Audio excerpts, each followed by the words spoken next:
Hey geeks, I bought these boxes on Amazon um, because they were cheap and they're colorful, but they suck. Don't buy these boxes. They're too short. You can't stack comics in them vertically. So I have comics in here, but they're stacked horizontally, and that's the only So you can put some comics in here, but they're not. You can't flip through them, as we'll see here. And I'm not entirely sure what's in this box.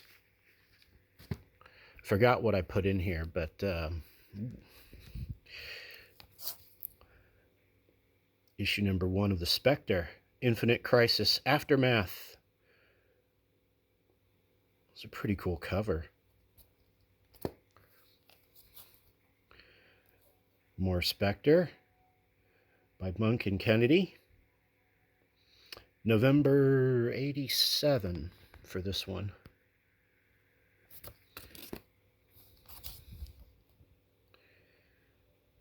Number 6 of the 87 run.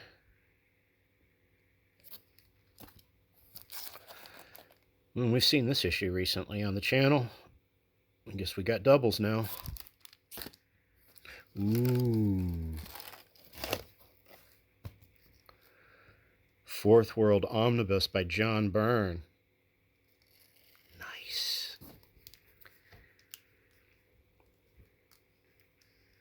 Ooh. Planetary Guide. Let's take a look at this.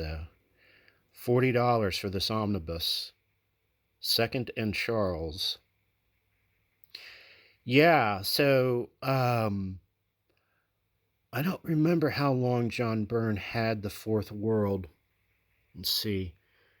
New Gods 12 through 15. Fourth World 1 through 20. Genesis 1 through 4. So yeah, quite a good run here. I've got a few of these individual issues, but to have the collected omnibus is that's super. Yeah, cool. John Byrne is always good. Planetary Guide. Whew. That's a whopper of a book. I didn't even know this book existed until I found it. So I'm assuming this is the Planetary Omnibus.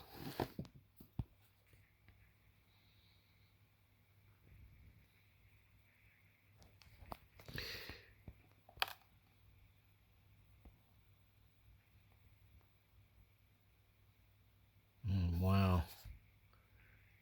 It's got some Alan Moore vibes.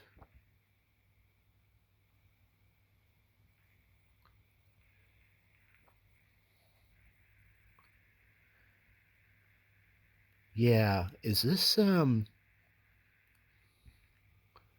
what is this? This is not what I was thinking it was. This is not the DC Comics Planetary? Or is it? Oh yeah, it is. Okay. Yeah, this is the story of this, and you guys might be more familiar with it than I am because I haven't read it yet. But the synopsis is amazing. It's these they're kind of superheroes, I guess, but as you can see, these archaeologists of the impossible. But I believe it has something to do with they detect an outer dimensional threat that they have to deal with, and the threat is literally Marvel Comics Fantastic Four. At least that's my understanding of it. Although I don't think they actually make an appearance. I don't know. It's really intriguing. It's kind of maybe a crossover without being a crossover. And then, clearly there's other interdimensional beings and situations they have to deal with. So. But yeah, it just looks intriguing as hell. I guess Warren Ellis wrote it, and I think it's I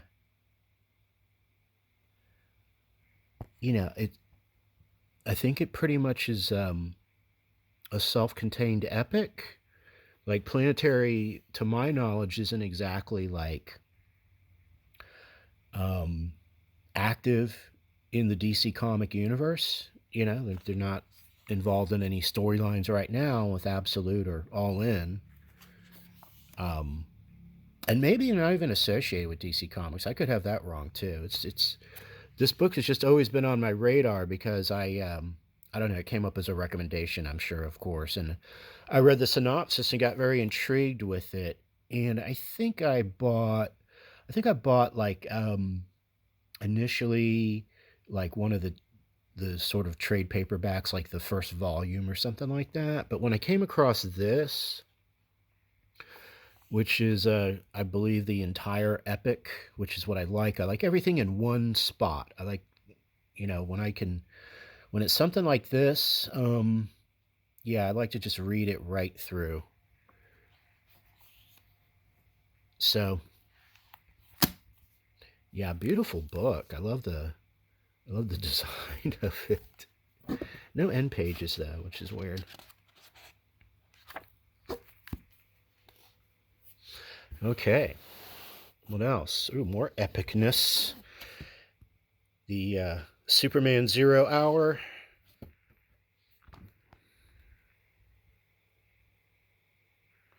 Dan Jurgens.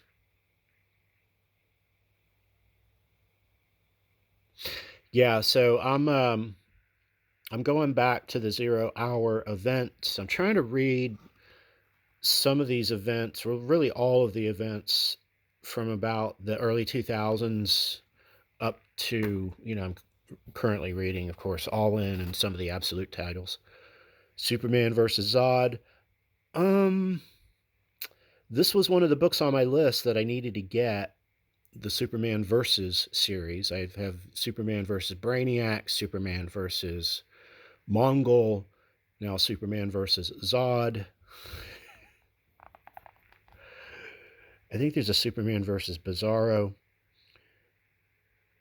I'm sure there's a Superman versus Luthor. I might have that one. But yeah, you gotta have General Zod, man.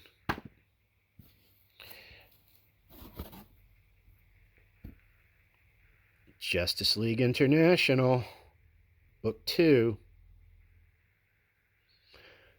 Very cool.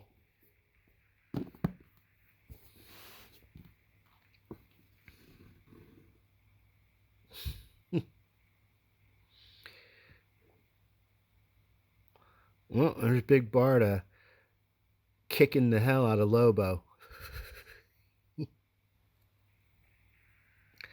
Yes, the acclaimed Justice League International. So I just started getting into this book, and then I got out of comics way back in the day.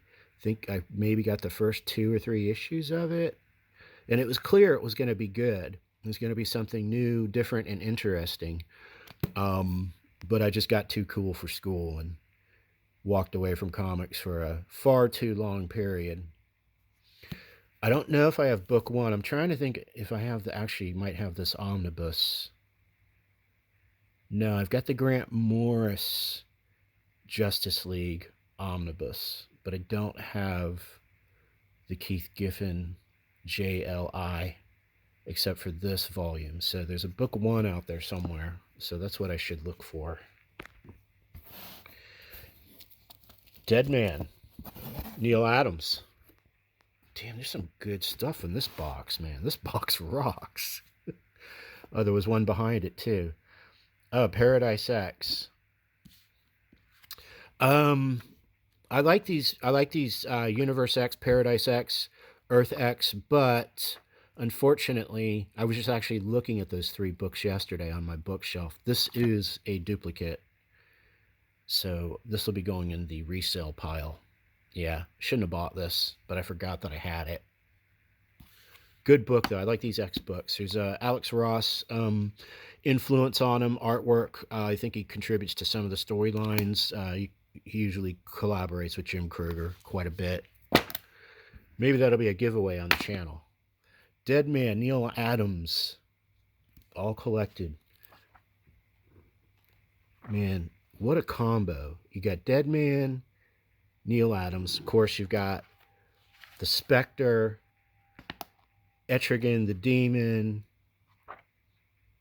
Zatanna, Phantom Stranger probably pops up somewhere. Might even be some Batman. Yeah, I don't have any of this Neil Adams Dead Man stuff, but now I do. What year did he do this? Was this later in his career? It was a 6-issue miniseries.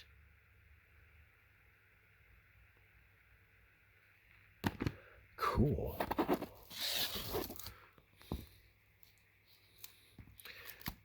Superman Action Comics Rebirth, Dan Jurgens. What issues is this? This, oh yeah, the Rebirth era. Okay, yeah, I don't have these, so this is cool. Deluxe Edition Book 1.